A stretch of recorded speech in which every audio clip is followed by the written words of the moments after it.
Hi everybody, I'm Amy from the Cauldron, and today I'm going to be doing some more ice dyeing. Normally with ice dyeing you would freeze the water to make ice cubes and then place those ice cubes over whatever it is you're trying to dye. But I'm going to do it a little bit differently today, and I have frozen the yarn in some ice, some water and vinegar. So turn that upside down. This is just an old takeaway container I used. I've got my gloves and mask on because I'm using powder. I don't want to breathe it in. So today I'm using 2 little pots of yellow and red acid dye powder that I got in a kit a few years ago. Wash my hands and make sure they're completely dry before I go into the red. Just going to sprinkle all over here. Now this yarn is 10 grams of 65% wool, 35% alpaca,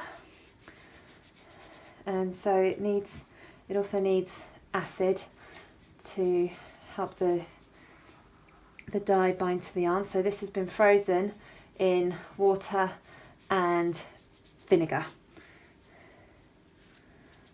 Now I'm hoping with this, as the ice melts, the dye will drip onto the yarn and create a very pretty red, yellow, orange colourway. Okay, coming in for a little bit of a close-up of this yarn ice block and the dye. You can see as the ice is melting how the dye is dripping down already. Now this ice block is sitting on top of a crate because all the water in this ice block is going to melt, and I don't want the yarn sitting in a big pool of water. I want the dye to sort of drip down onto the yarn and then any excess to drip into my tray. It's been about 6 hours and a lot of this ice has melted. You can see there's some of the exposed yarn there. It's very pretty. I really like this. And there's some dye there in the bottom. I'm going to be using that tomorrow. So I'm just going to let this sit overnight now, and hopefully by the morning it will all have melted. Oh, that's really pretty.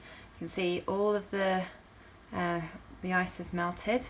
Now with this yarn what we need to do is steam set it. So I've got my little makeshift steam basket here. Just one of my old saucepans and a sieve that I don't use for food. Place that in there and just let that steam for, well, I'll give it half an hour and I'll see what it's like after that. Now I'm not going to waste this lovely orange dye. I'm going to try and dip dye with it. A little bit more water. Now a splash of vinegar. I've got this, another 10 gram skein of the same yarn that is in there. It's 65% wool, 35% alpaca. I'm just going to try and get some of this dye onto the yarn in hopefully a sort of dip dyed way. But I've never dip dyed in this pan before. I normally use this to dip dye. So this could be interesting, see how it turns out. I'm just going to keep that end in for a little bit. Slowly add a little bit more. Just trying to get up as much of this extra dye as possible. I don't want to waste this dye. The way I'm doing like this is to just try and get as much of the dye, trying to evenly get the dye throughout the yarn. This has been soaking in some plain tap water for about half an hour or so. That should help the dye to be a little bit more even. And I'm keeping that end in because I want that end to be darker than this one. I want this to be quite a pale end. Well, it does seem to be the reds that are absorbing to the yarn now, so maybe we should get some, hopefully get some yellows up this end. Oh yes, look, can you see there? Got some nice yellows there and some reds down the bottom, so I'm going to give that a quick dunk. Oh, that's pretty. Okay, now I am happy with this colour. I think if I wait any longer to try and get up the rest of the dye, I think I might lose this dip dye effect. So what I'm going to do is try and squeeze off some of that water and just put it in the steamer with the ice dyed yarn. I really don't want to waste this rest of this dye, so I've got this little skein of Superwash Merino, Tushy Silk and Silver Stellina. It's dry. I've just taken this out of my box. I'm just going to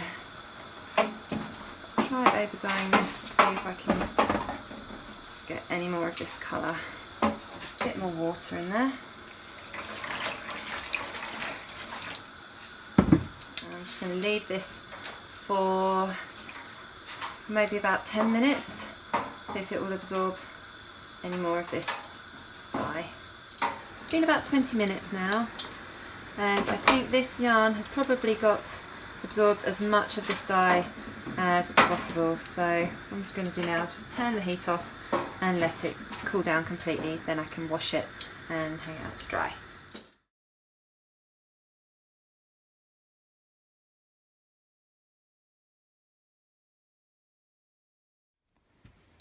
And here are the 3 finished skeins of yarn. This first one was the one in the ice block, and I think that looks really pretty. We've still got the bright yellows, we've got some lovely reds dotted throughout as well, and we've got some lovely blending into orange, which I really like. And there are still some bare patches throughout this little skein as well, which I'm really happy I was able to keep those bits bare. And then we've got the 2 that I dyed with the excess dye. This one was dip dyed, and you can see it's darker this end and pale this end.